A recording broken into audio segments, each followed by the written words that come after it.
뉴스의 진수를 보여주는 인터뷰 뉴진수. 청취율 조사 기간입니다. 02로 시작되는 전화가 오면은 뉴스레터 K라고 대답해 주시면 감사하겠습니다. 청취율 조사 기념 이벤트도 준비했습니다. 방송 중에 사연 보내주시면은 추첨을 통해서 치킨 교환권 보내드리겠습니다. 문자샵 9730, 짧은 문자 50원, 긴 문자는 100원, 어플리케이션 콩으로 보내시면 무료입니다. 유튜브 KBS 1라디오 계정 채팅으로도 얘기 나누실 수 있습니다. 자, 공수처가 조금 전에 윤석열 대통령에 대한 이제 구속영장 청구했고요. 뭐 여러 가지 얘기들이 지금 나오고 있고, 여야가 이제 특검법을 놓고 협상을 벌이고 있다고 하는데, 전국 현안 관련 입장 국민의힘 수석 대변인인 신동욱 의원님 나오셨습니다. 신동욱 의원님 안녕하세요. 예, 안녕하십니까. 시간 내주셔서 반갑습니다. 감사합니다. 예. 자, 일단 지금 여야가 특검법 갖고 서로 협상을 하고 있다 그러는데, 뭐 혹자는 이게 입장차가 커서 과연 오늘 될까 이런 얘기도 하고 있는데, 일단 이름부터 다릅니다. 한쪽은 내란 특검법이고 한쪽은 뭐 비상계엄 특검법이고요. 오늘 합의 지금 밤에 못하면 어떻게 되는 겁니까? 먼저 이제 그 말씀 드리기 전에 네네.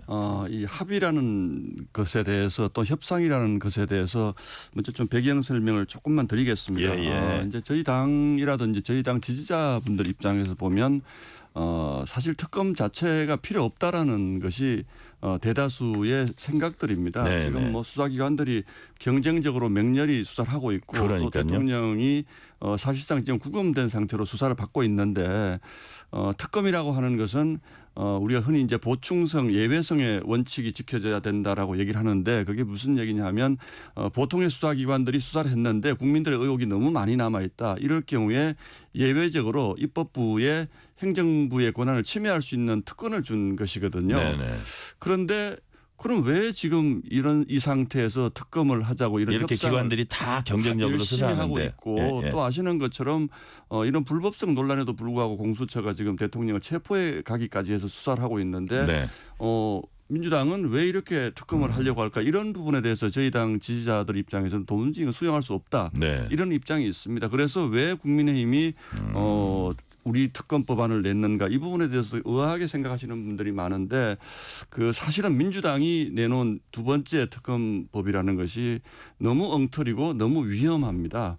저희가 보기에는 이 특검법이 통과되면 대한민국의 미래가 매우 위험하다라고 생각을 하고 있습니다. 그런데 현실적으로 저희가 108석밖에 없다 보니까 네. 민주당이 이것을 밀어붙였을 경우에, 이 특검법이 통과됐을 경우에 일어날 엄청난 후폭풍을 우리가 막지 않으면 그것 또한 역사의 죄를 짓는 것이다. 당내에서 좀 위기감 느끼고 있습니까? 그렇습니다. 그렇기 때문에 우리가 흔히 불 끌 때 큰 불이 나면 작은 불을 놔서 우리 앞마당을 좀 태우더라도 그 불길이 번지는 것을 막는다, 이런 이제 진화법이 있거든요. 네네. 그런 면에서 정말 불가피하게 저희 특검법안을 내서 지금 협상을 하는 것이지, 민주당이 가지고 있는 저 특검법안에 저희가 동의한다거나 이런 건 전혀 아니고요. 그렇기 때문에 합의될 가능성이 크지는 않습니다, 제가 보기에. 그래서 오늘 밤에 합의가 안 되면 아마 민주당 안과 저희가 가지고 있는 안 둘 다가 이제 본회의에 올라갈 텐데, 네. 뭐 그렇게 되면 일단은 민주당 안이 통과될 가능성이 높다, 저는 그렇게 봅니다. 민주당 안이 통과될 가능성이 높다. 지금 전망을 해 주시고 합의 가능성은 높아 보이진 않는다는 얘기까지 해 주셨는데, 자, 국민의힘 특검법안 이제 의원 108명이죠. 전원 명의로 발의한다는 계획이었지만 4명 윤상현, 장동혁, 정의용, 유영아 의원 등은 참여하지 않았어요. 장동혁 의원이 또 눈에 띄네, 이런 얘기 많이들 하시는데, 이 네 분은 특검법조차도 발의해서는 안 된다, 이런 입장입니까? 이 네 분만 그런 것이 아니고 상당수 의원들이 특검법을 발의하면 절대로 안 된다는 의견이 의제 의원총회에서 상당히 많았습니다. 네네. 그러나 제가 조금 전에 설명드린 이런 이유로 우리가 최선을 선택하지 못하더라도 최악은 막아야 된다, 이제 이런 마음으로 저희가 하는 것인데, 원내대표단이 설득을 해서 이게 특정 몇 명만 발의하는 법안으로 됐을 경우에 우리가 힘도 없고, 또 그렇게 됐을 경우에 또 책임도 또 몇 명만 지는 것도 바람직하지 못하니까, 가급적이면 전원이 다 좀 발의를 해서 당론 발의를 좀 해줬으면 좋겠다라고 원내대표가 제의를 했는데 네. 그럼에도 불구하고 상당수의 의원들이 오늘 오전까지 나는 거기에 이름 올리지 못하겠다. 이제 상당 부분은 설득이 돼서 올렸고 네. 그 내부는 그래도 나는 끝까지 이 특검 내가 이름 올릴 수 없다 이렇게. 자, 말씀하셨습니다. 지금 신동욱 의원님 말씀을 이제 들어보니까 이런 식으로 이해가 되네요. 그러니까 예. 상당수 아주 그 많은 국민의힘 의원들이 이 특검이 이제 필요하지 않다고 생각을 하지만 그나마 이제 최악을 피하기 위해서 이제 그 차악이라도 일단은 하고 보자는 심정으로 하는데 이런 4명 의원들과 비슷한 심정인 의원들이 많다. 많습니다. 뭐 그런 거죠. 예. 근데 예. 특검이 필요하지 않다도 있고 두 번째는 민주당이 내놓은 특검법안이 너무나도 위법이고 위험하다. 그건 막아야 된다. 그건 막아야 된다. 이런 생각을 가지고 있는 분들이 대부분이라고 저는 보고 있습니다. 네. 자, 일각에서는 이런 분석도 내놓습니다. 자, 의원님, 수사 대상이 축소된 특검법을 시행해도 예. 만약 조기 대선 국면이 펼쳐지면 야당은 특검 수사 상황을 마치 대선 선거운동 하듯이 활용할 거다. 무슨 얘기냐면 결국 수사기관들이 다들 적극적으로 수사하는 현 상황에서 뭐 이게 약간 여권 입장이긴 한데요. 할 필요도 없는 특검을 실시하게 되면 야당은 선거 국면에서 정치 공세를 극대화할 거다. 이런 우려가 나옵니다. 그렇게 생각하세요? 저희도 실제로 그 부분도 굉장히 위험한 부분이라고 생각을 예, 합니다. 자 보세요. 지금 이번 계엄 사태와 관련된 대부분의 관련자들은 이미 네. 수사를 받고 구속이 돼 있습니다. 그리고 마지막으로 남은 사람이 이제 윤석열 대통령인데 네. 윤석열 대통령도 구속된 상태에서 재판을 받을 가능성이 지금 매우 높아진 상황입니다. 그러면 특검이 도대체 뭘 더 하겠다는 건지 이거는 저희로서는 이해할 수가 없습니다. 그래서 민주당이 집어넣은 것이 왜 특검을 하느냐라고 주장을 하니까 집어넣은 것이 네. 외환죄를 집어넣었습니다. 그리고 내란 선전선동을 집어넣었습니다. 일반 국민들도 우리가 생각하는 것과 다른 얘기를 하면 네. 수사할 수 있다. 그리고 저희 당에 대해서도 내란 선전으로 수사할 수 있게 해놨습니다. 이거는 뭘 뜻합니까? 본질은 이 계엄이 왜 발생했느냐를 가지고 특검을 해야 되는 것인데 그 부분들은 이미 기존 수사로 다 수사가 됐는데 민주당이 특검을 통해서 하겠다는 것이 이 정부가 우리 특히 보수 정부가 가져왔던 대북 정책과 관련된 부분들, 네. 안보와 관련된 부분들 이런 부분 특검이 수사한다. 일반 국민들 상대로 내란 선동했다고 수사한다.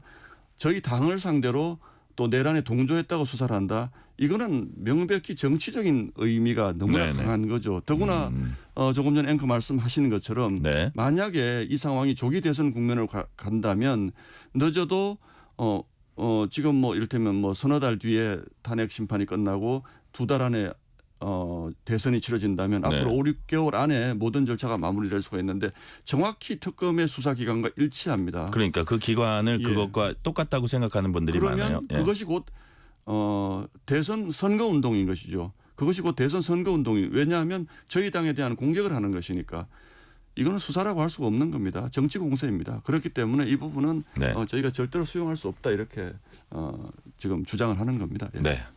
자, 그러니까 지금 말씀을 들어보니까 여하튼 어떤 정치 공세적 측면이 강하다. 그리고 지금 수사할 거 일반적인 수사기관에서 다 했는데 왜 특검은 하냐는 거에 대한 어떤 방어 차원에서라도 외환이나 뭐 내란 선동 이런 걸 집어넣었다. 이런 취지로 이제 말씀을 하셨고요. 자, 오늘 저희 특검 안에서는 그 부분을 다 뺐습니다. 그러니까요. 예. 자, 오늘 조금 전에 공수처가 윤석열 대통령에 대한 구속영장을 청구를 했습니다. 자, 그동안 이제 뭐 내일 아마 심사를 하게 될 것 같고 이번 주말 사이에는 결론이 나올 것 같은데 어떻게 전망하세요? 제가 그 뉴스 못 보고 왔는데 서부지원에다가 했습니까? 저도 사실은 예. 서부지원에다 했다고 그러네요. 서부지원에다 했습니까? 예. 이것도 굉장히 큰 문제입니다. 이 설명을 그렇습니까? 좀 드리겠습니다. 공수처법 26조를 보면요. 공수처가 직접 기소할 수 있는 대상은 판사, 검사, 경무관급 이상의 경찰관 네. 이 세 직종에 대해서만 직접 기소를 합니다. 예. 그 나머지는 수사를 하더라도 서울중앙지검으로 보내서 기소는 검찰이 하는 겁니다. 그런데 서울중앙지검의 관할 법원은 예. 서울중앙법원입니다. 그러니까 당연히 구속영장도 중앙법원에 치는 것이 맞습니다. 그런데 공수처가 체포영장도 아주 예외적으로 허용된다는 것을 이유로 해서 서부지원에 쳤어요. 구속영장도 서부지원에 쳤어요. 그러면 나중에 중앙 재판을 해야 되는 중앙지법의 입장에서 봤을 때는 네. 모든 영장이 우리가 내준 영장이 아닌 걸 가지고 수사를 해가지고 왔기 때문에 일반 형사재판에 이런 경우는 있을 수가 없는 겁니다. 네. 그런데 왜 대통령 수사만 이렇게 예외의 예외와 불법에 불법을 쌓아서 영장을 청구하는지 저는 사실 도무지 이해할 수도 없고 어제 대통령도 스스로 내가 충돌을 피하기 위해서 나간다는 성명을 발표하시면서 네. 첫 번째 공수처 수사권은 없다. 이거는 분명한 것이고 두 번째 서부지원에서 체포영장 친 것도 내가 받아들일 수 없다. 그리고 이런 식으로 그 예외 조항을 들어서 이 경호 구역에 들어와서 대통령 체포하면서 있을 수 없다. 불법에 불법을 쌓았다 그랬습니다. 네네. 서부지법에 구속영장을 청구했다면 불법에 또 하나의 불법을 쌓는 것입니다. 법원은 이미 서부지원에서 체포영장을 내줬기 때문에 체포 적부심 뭐 기각할 수밖에 없었다. 기각할 수밖에 없는 거죠. 본인들의 법원에서 내준 영장을 어떻게 기각을 하겠습니까? 그것을 우리가 인정한다고 하더라도 이렇게까지 계속 편법과 불법으로 대통령을 수사할 수는 없는 것입니다. 저는 그 부분에 정말 강력하게 항의하고 싶습니다. 예. 네. 자, 헌법재판소 탄핵 심판 관련해서 윤 대통령 측은 180일 심리기간 보장돼야 된다 이렇게 이제 요구를 했고요. 예. 이에 따라서 이제 그동안에 이제 변론기일 지정하는 걸 보니까 5차례를 미리 지정을 해놓고 플러스 3차례를 또 지정을 했어요. 그럼 어떻게 보면 화요일, 목요일 지정하면요. 화요일 날 변론기일 가서 하고 변론하고 와가지고 수요일 하루 준비해가지고 목요일 또 가고 이거는 사실 변호사 입장에서는 현직 변호사 입장에서도 이거는 비현실적이라는 얘기가 나오는데 이런 부분들 헌재가 공평하지 않다고 보십니까? 너무 심한 거죠. 너무 심한 거죠.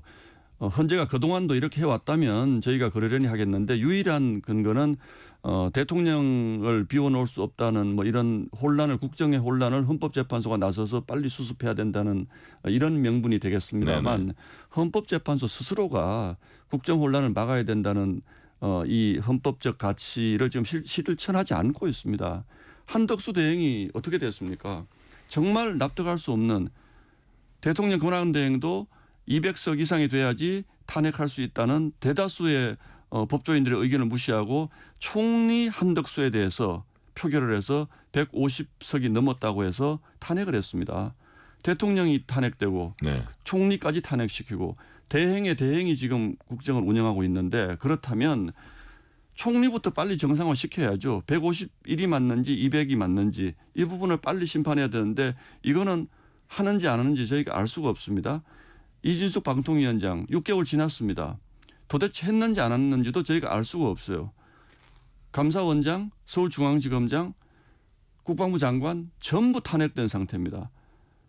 아까 말씀드린 것처럼 국정 혼란은 종식시켜야 한다는 논리라면 총리부터 1번이고 해야죠. 이진숙 뭐 다 그동안에 빨리 해야 된다. 그동안에 탄핵된 분들도 빨리빨리 심사해가지고 네. 감사원은 중요하지 않습니까? 방통위원회는 중요하지 않습니까? 검찰은 중요하지 않습니까? 경찰은 중요하지 않습니까? 이 사람들 탄핵된 거에 대해서는 아무것도 하지 않고 있다가 갑자기 대통령 탄핵안이 들어오니까 일주일에 2번씩 기일을 잡고 그것도 어떻게 보면 훨씬 더 중차대한 사안을 그렇죠. 그것도 예. 미리 일정까지 다 공개를 해버렸어요. 그러니까 저희가 보기에는 네. 헌법재판소의 정치적 편향성이 너무 심하다 이거는. 네. 적어도 대통령도 아무리 대통령이 중요한 직책에 있지만 적정한 방어권을 보장해 주는 것이 맞다. 그렇게 하지 않고 결정을 냈을 경우에 헌법재판소도 엄청난 국민적 저항에 직면할 것이다. 저는 그렇게 보고 있습니다. 네. 자, 윤 대통령은 체포 직후에 페이스북을 통해서 이제 글을 공개했습니다. 대국민 뭐 호소문이라고도 할 수 있는데요. 예. 부정선거 의혹과 야당의 폭주 등 이번 비상계엄을 선포한 배경을 공개했습니다. 자, 다시 말해서 야당 폭주와 부정선거 의혹이 비상계엄 선포 이유다. 자, 신동욱 의원님을 포함한 국민의힘 의원들은 윤 대통령의 이런 주장에 어느 정도 공감하고 계십니까?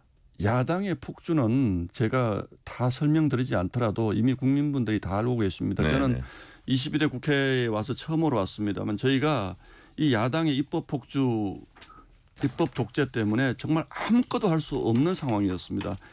극단적으로 지난 해 말에는 네. 예산안도 자기네들 마음대로 통과시키지 않았습니까? 국가도 운영할 수 없는 겁니다. 그런데 유일하게 정말 그럴까라고 생각하는 부분이 이제 바로 부정선거가 있었는데 네네. 이 부분인데 어쨌든 부정선거가 있었느냐 없었느냐보다도 더 중요한 것은 우리 국민들의 상당수가 부정선거가 있었을지도 모른다는 생각을 하시는 분들이 상당히 많다는 거예요. 의심하는 분들이 상당히 의심하는 많다. 분들이 예. 특히 저희 지지층에서는 상당히 많으시죠. 그렇다면 정부가 됐든 선관위가 됐든 그런 국민들의 의심을 깔끔하게 공개해서 씻어주는 노력을 하는 것은 당연히 해야 되는 겁니다. 민주주의 국가에서 선거의 공정성을 의심받고 있는데 아니 우리는 그럴 리가 없다. 이 나라가 어떻게 그런 일이 있을 수 있나. 선관위에서도 아니 우리는 절대로 그런 일이 없습니다. 이렇게만 얘기한다면 그것도 저는 직무유기라고 생각을 합니다. 다만 네. 그것을 밝히기 위해서 대통령이 계엄이라는 수단을 동원했었어야 하나 이 부분에 대해서 동의할 수가 없습니다. 그러나 부정선거에 대한 국민적 의혹이 있다면 이 부분 또한 깔끔하게 정리하는 것이 좋다. 특히 예를 들어서 사전선거를 둘러싼 논란이 굉장히 많다는 것은 잘 아시지 않습니까? 네. 그래서 저희 당에서도 사전선거를 없애든지 사전선거 기간을 줄이든지 그게 부정선거를 차단하자는 것이 아닙니다. 국민들이 오해하는 부분이 있다면 제도적 보완을 통해서라도 그런 것들은 없애는 것이 맞다. 그게 민주주의로 뽑힌 선출직 공무원들이 정당성을 확보하는 길이지 않습니까? 네. 그래서 그런 부분에 대한 것은 선관위도 왜 우리를 의심하느냐 이렇게만 할 것이 아닙니다. 저는 이 부분에 대해서는 앞으로도 깨끗하게 정리하고 선거에 대해서 국민들이 더 이상 불복하는 일이 없도록 만드는 것 이것이 정부의 마땅한 역할이라고 생각을 하고 있습니다. 예. 네. 자, 어제 주목받는 장면이 어제 의총에서 권성동 원내대표의 눈물이었습니다. 예. 최악을 막기 위한 차악특검법 발의가 필요하다고 설명하면서 울컥 눈시울을 붉혔습니다. 오랜 친구다. 윤석열 대통령은 나의 오랜 친구다라는 얘기도 또 했습니다. 눈물의 의미는 뭘까요?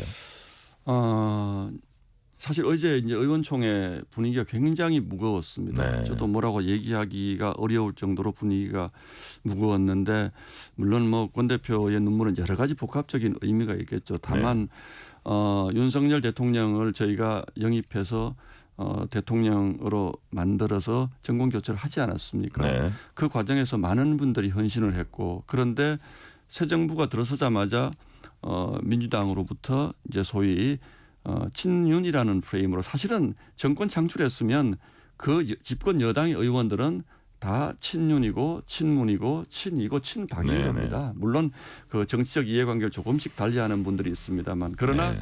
윤석열 대통령을 중심으로 한 이런 분들에 대한 정치적 악마화가 너무 심했다. 이것이 야당으로부터도 마찬가지고 또 언론도 조금 그렇게 한 분들이 있고 그래서 권성동 원내대표도 이제 원조 친윤으로 불렸던 분이지 네. 않습니까? 물론 최근 들어서 좀 거리를 두고 있다라는 평가를 합니다만 그런 점에서 내가 열심히 노력해서 대선 운동을 할 때의 그 추억, 기억 또 정권 교체를 이룬 것에 대한 어떤 또 뭐 일종의 보람 그런데 그 대통령을 우리가 지키지 못하고 우리가 스스로 수사를 하게 만들 수밖에 특검법 없는 발의. 특검법 원내대표로서의 네. 어떤 정신적 어떤 뭐 이런 것들이 복합적이었던 것 같고 네. 뭐 참 착잡했습니다. 그 눈물을 글썽일 수밖에 없었던 그 착잡한 마음은 뭐 권성동 대표뿐만 아니라 많은 분들도 아마 그런 마음이었으리라고 저는 생각을 하고 있습니다. 자, 그래서 이제 예를 들어서 대통령에 대한 특검법 발의 요거를 계기로 과연 이제 지금 여러 가지 정치 상황을 보면 뭐 조기 대선이 벌어진다는 가능성을 배제할 수는 없잖아요. 그래가지고 그런 여러 가지 그 상황이나 가능성을 생각을 해야 될 텐데 여나 야나 자 대통령을 배출한 그 여당으로서 대통령을 최대한 현재 시점에서 방어하려는 어떤 거는 어떻게 보면 인지상정인데 그럼에도 불구하고 추후에 조기 대선이 같은 게 이제 펼쳐진다면 또 어떤 식으로 대통령과 뭐 차별화라는 표현을 쓰기도 하고 어떤 사람은 뭐 이별이라는 표현을 쓰기도 하는데 어떤 식으로 그것을 가장 자연스럽고 효과적으로 해야 되냐는 고민도 할 시점이 아닙니까? 맞습니다. 그런데 이제 그 말씀을 하니까 네네. 저희 입장에서는 이게 지금 저희가 대통령과 뭐 거리두기를 하면서 정국을 이끌어 나갈 수 있는 상황은 저희는 아닌 것 같습니다. 네네. 왜냐하면 계엄이라는 부분에 대해서 이게 대통령의 통치권 행사한 것인지 아니면 또 다른 의미가 있는 것인지에 대해서는 논란이 있지만 특히 민주당은 네. 계엄 사태가 벌어진 직후부터 이 사태를 내란으로 규정을 했습니다. 그래서 많은 분들이 오늘 아까 이름도 우리는 내란 특검이 아니고 계엄 특검이다. 이렇게 네네. 계엄 과정에 어떤 문제가 있었는지를 보겠다는 것인데 네네. 저희는 내란이라는 것을 인정할 수가 없습니다. 그래서 이 계엄 사태의 성격부터 명확하게 규정이 되어야 한다. 네. 물론 내란의 형사법적 책임을 묻는 문제는 앞으로 몇 년이 더 걸릴 수도 있습니다만 네네. 그러나 이번 사태의 정치적 의미를 어떻게 규정할 것인가 그 부분에 따라서 저희의 태도는 달라질 수 있다라고 저는 생각을 합니다. 네. 그래서 대통령 스스로가 밝힌 것처럼 야당의 폭주 또는 야당의 독재, 야당의 독선 이런 것 때문에 국가가 거의 무너지는 상황이었다는 그 대통령의 판단 이 부분도 저는 일정 부분 수긍하는 부분이 있습니다. 그러나 그럼에도 불구하고 이것을 계엄을 했었어야 되느냐 이 부분에 동의하지 않지만 대통령의 인식에는 저는 동의하는 부분이 있습니다. 그것이 저희가 야당과의 전선을 만들어 나가는 가장 전제가 된다고 저는 생각을 합니다. 그래서 이런 사태가 생기니까 대통령과는 무조건 선을 그어야 돼. 저는 그런 방식은 동의하지 않습니다. 이 사태에 대한 인식의 규정 우리 당이 어떻게 볼 것인가 이 부분이 먼저이고 명백하게 우리가 잘못됐다 그러면 다시 한 번이라도 국민들께 사과하고 거기서부터 저희는 새 출발해야 되는데 지금은 그런 상황이 아니다. 그런 말씀이시군요. 네. 그러니까 대통령이 계엄 선포가 잘 됐다는 건 아니지만 지금 야당이 준비하는 그러니까 주장하는 그런 뭐 내란이라는 뭐 딱지라 그럴까요? 그런 것들을 그대로 받아들일 그 시점은 아직 아니고 결론이 나지도 않았다. 왜냐하면 예. 야당이 저렇게 나오는 것이 단순히 법적인 책임을 묻는 것이 아니고 네. 이재명 대표의 사법 리스크가 있어서 빨리 대선을 치르고자 하는 것은 저는 분명하다고 생각을 하거든요. 왜냐하면 윤석열 정부 이후 초기부터 민주당은 끊임없이 이 윤석열 대통령을 끌어내려야 되겠다는 말을 사실상 공공연하게 했습니다. 네. 계엄 사태 전에도 탄핵시켜야 된다는 얘기를 수차례 했거든요. 그런 것을 저희가 다 알고 있는데 네. 저희가 이번 사태를 보면서 이거 뭐 100% 이건 내란이다 이렇게 규정할 수 없는 것이죠. 이 성격 규정은 법적이든 정치적이든 국민 여론이든 머지않은 미래에 이루어질 것이라고 저는 생각을 하고 있습니다. 네. 국민의힘은 윤 대통령 수사 탄핵 절차는 KTX, 이재명 민주당 대표 사법 절차는 완행 열차라고 했습니다. 그래서 그 부분에 대해서 이제 빨리 이루어져야 된다는 입장인데 예. 그런 걸 전제로 해서 만약에 조기 대선이 치러진다면 보수 정당의 차기 주자는 어떤 면을 부각시키면서 국민들에게 좀 신뢰를 얻어 나가야 될까요? 저는 그 지금의 우리 정치적 상황을 이제 87년 체제에 네. 그러니까 5공화국이 끝나고 이제 6공화국이 들어선 그 체제의 정치적 유용성에 대한 논의들을 좀 하기 시작을 했거든요. 네, 네. 이것은 이제 우리 사회가 선진 사회로 한 단계 가기 위한 저는 준비 작업이 불가피하게 윤석열 대통령이 돌아오든 아니면 새로운 우리가 정치 리더를 찾든 불가피하게 저는 이루어질 것이라고 보고 있습니다. 네, 예. 그래서 저는 우리가 그동안 가져왔던 보수의 개념이라는 것이 어떤 것인가 이런 부분에 대한 성찰과 반성 또는 미래를 위해서 대한민국이 한 단계 더 업그레이드 되기 위해서 대한민국이 그동안에 가져왔던 성과를 더 크게 만들기 위한 이런 대통령이 저는 돼야 되겠다. 이것이 2년만 가지고 이제는 그런 부분들을 재단하기는 굉장히 어렵다. 네. 그래서 우리가 생각하는 대한민국의 미래라는 것은 이제는 좀 정치 지도자의 자질에 대한 부분들도 다시 한번 생각해 볼 때가 됐다. 이런 생각을 하고 있습니다. 네. 보수에 대한 성찰 그리고 대한민국 업그레이드 말씀까지 오늘은 듣겠습니다. 지금까지 국민의힘 수석 대변인 신동욱 의원이었습니다. 말씀 감사합니다. 예, 고맙습니다.